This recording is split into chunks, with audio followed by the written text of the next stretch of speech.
freely and to have confidence in that their vote will be counted is at the heart of our democracy. We can no longer take for granted the vital work local clerks do to ensure that voters have that confidence they deserve. We are seeing a disturbing trend of clerks around the country resigning due to the threats and intimidation by election deniers. This future election facility will be an important way the county can support our local clerks, and that is why I will be doing my part in ensuring that this passes the county board and we get this facility up and running as soon as we can. Thank you. Great. I will say, Cass, do you want to say anything? So Cass is representing the local election officials in the county. She's been with me, I guess I should stand here. She's been with me on trips to see other facilities in Arizona and Florida. The main beneficiary of this facility will be the local clerks. So I do want to make a couple quick points that I think are important for the specifics of this building. We originally looked at a greenfield out on Highway 12, and that's what we thought the way we were going to go. But once we started costing that, this ends up being half the price of doing a new building. Look at that. We got some lights. Emergency lights, I think. So half the price. We'll be able to use this building essentially immediately. So obviously this is going to have to undergo some renovation to be a proper building, but just the warehouse itself would be an upgrade that we can use in 2024. That's another reason why we preferred this to building new, which would take several years to get any use out of that building. What was it? This building has a very large footprint, which will allow for expansion. And I can show you that in the other room. This can be expanded in that direction, the warehouse. The office can be expanded this way. There's plenty of parking. There's really no neighbors. So we did look at another building in Fitchburg, which is also a perfectly good building in a lot of ways, but very tight envelope, no real ability to expand. So that was sort of the recommendations. And you'll see that in that Wald report, which got emailed to you, but is right there as well. Yeah, and I'll stop right there for questions from you guys. What actually will be done here? Is storage of ballots? Sure, yeah, well, obvious questions here. Okay, so this will house city and county clerk staff. So we will need class 1 office space, which this isn't just yet, but will be. And it will be a warehouse facility for ballots, equipment, basically everything election related in the county. Now, Madison will be the first primary beneficiary, but not only Madison. This will be used by all of the clerks in the county to lesser or greater degree. But for one thing, we want to have all of our scanners, our ballots, our election media in one secure location. If you guys remember, Madison's had their equipment flooded out twice. They've had to replace all their scanners twice. In no small part, this is we talk about election deniers, that's a real problem. Russians, that's another problem. Water, another big problem for us. Water, in the city county building, for example, we have hundreds of toilets above our server room. That's really bad. We've had water come in multiple times. We like to think it's water coming in multiple times. So that was one of the recommendations from our task force, that building is a sieve. Homeland Security hated that we were in the city county building. Now we'll have one secure entrance. We'll have secure parking, I point, because that's where it'll be, over there, where staff can get in and out of their cars. That was a big problem in Arizona, where election officials getting harassed as they try to leave work. So this will stop that. But just having a place where our machines are secure. There isn't, when Rudy Giuliani and those guys were talking about seizing equipment in Wisconsin, it's actually not. The equipment's all over the place. I was like, I don't know how I would stop that, actually. So this is having it secured under control of the county is a major upgrade in security. Does that answer your question? This is also a really big building. Could there be other county services that? No. could be there? No, this, if you look at, this size seems big, and it is big, but once you start to pull in, all of the things that go into the hundreds of polling places in Dane County, it will fill up. We also want to use it for a recount.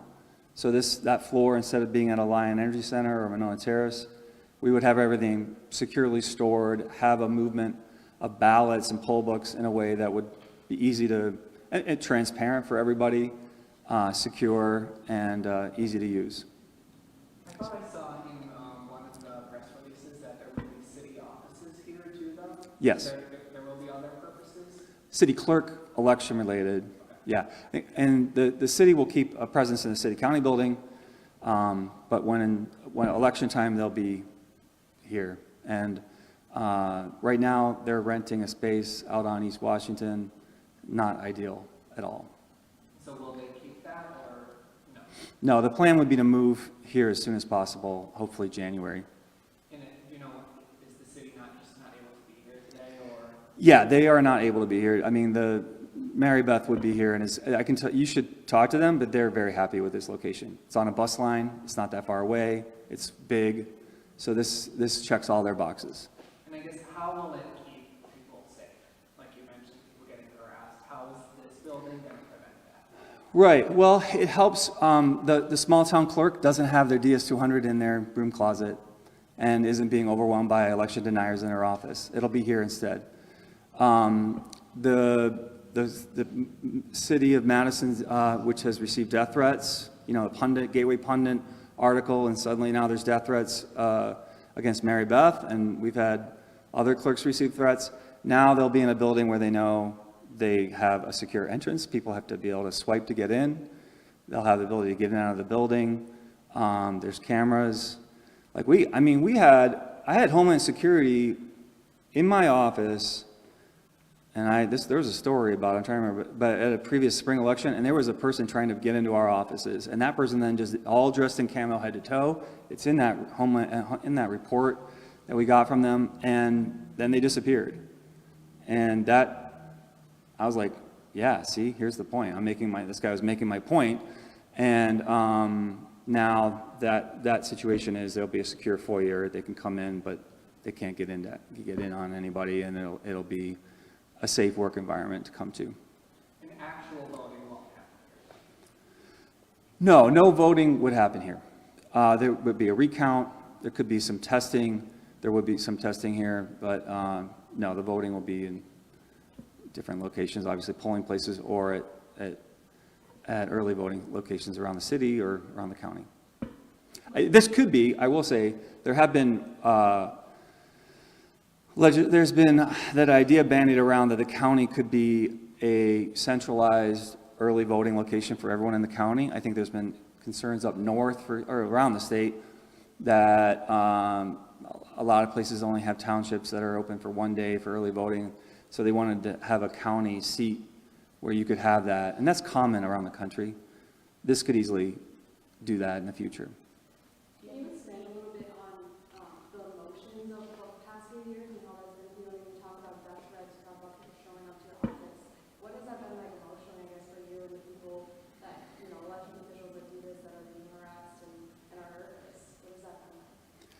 Yeah, it's been really hard, in part because we take such pride in the work we do. We know how secure the election is. We know that these lies are not true, and it's very hard to push back against that, and it's hard to deal with, honestly, the lies that I'm constantly having to reply to accusations that some of which are just nuts, honestly. And it feels like sometimes you're picking up grains of sand off a beach, And so that's been really hard for all of us to deal with.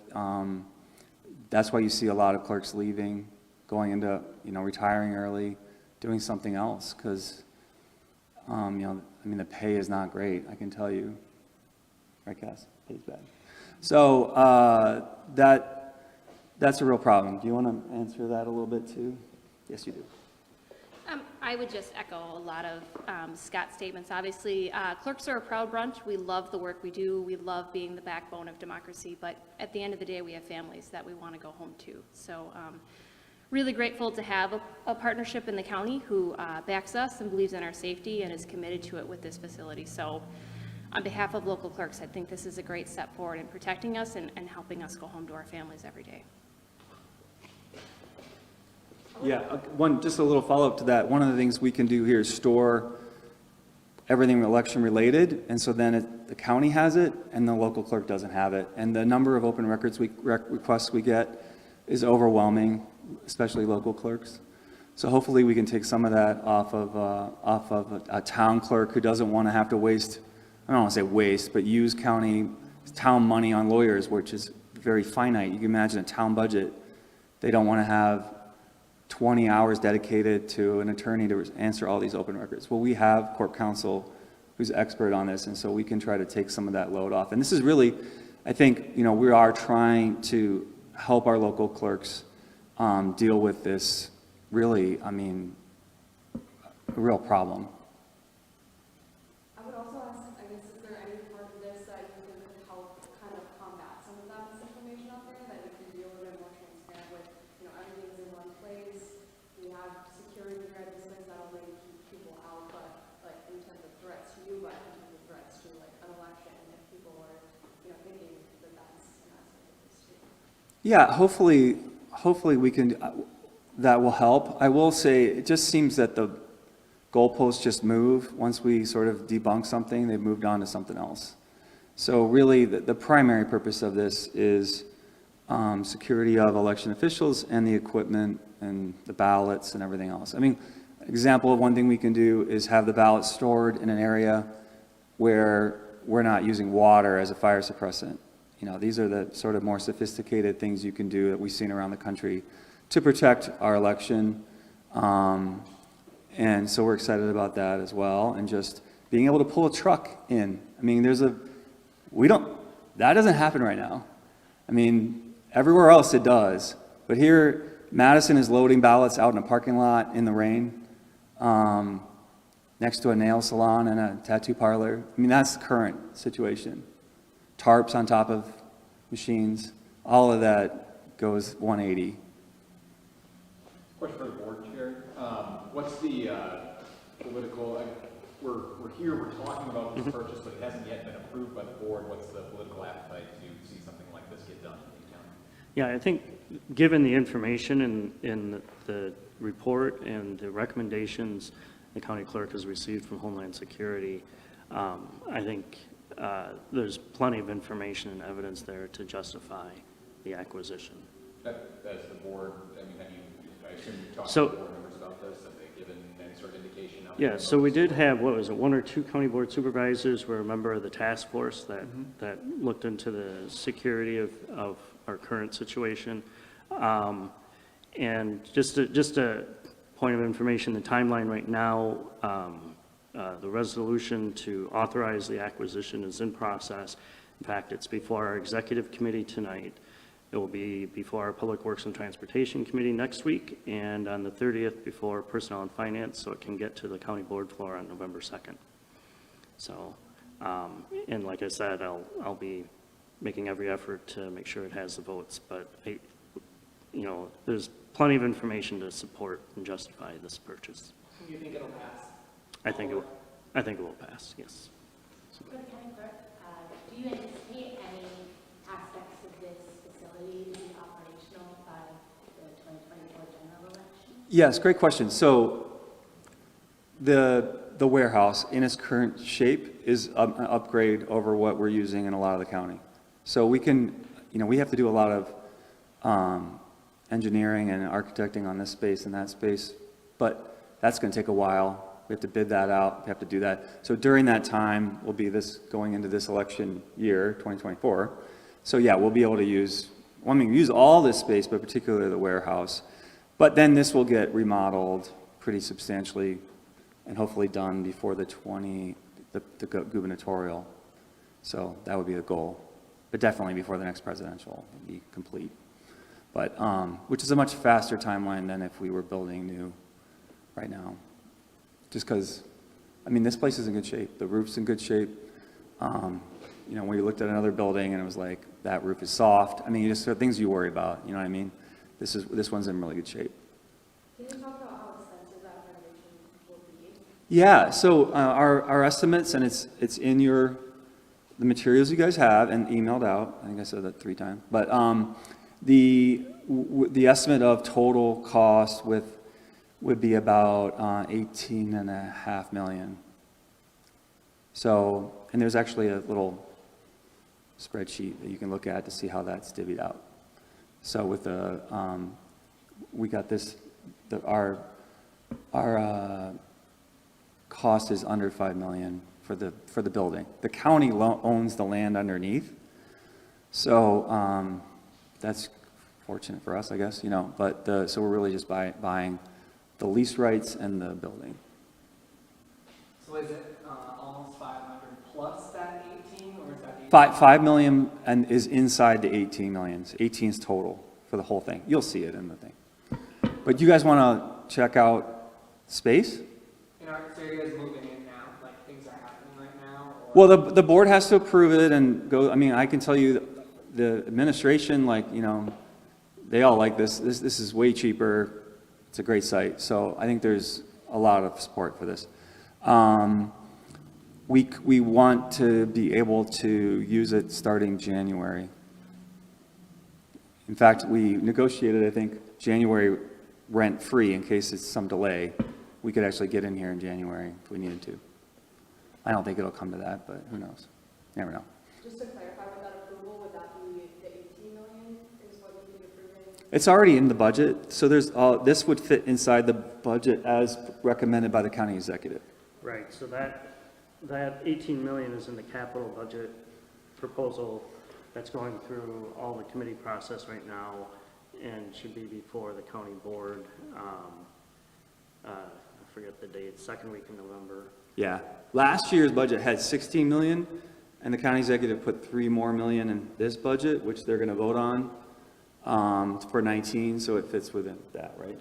Yeah, and back to the question regarding support for this, there's, you know, we can look back to last year as evidence of support, because I had a budget amendment last year to fund the feasibility and site acquisition analysis and so forth that paid for, and what would it be, the architects and engineers and the clerk and others to see how other facilities operate around the country. So, and that budget amendment passed without any issues, so, yeah. And then we'll be able to see it, but about 18 million is the total cost?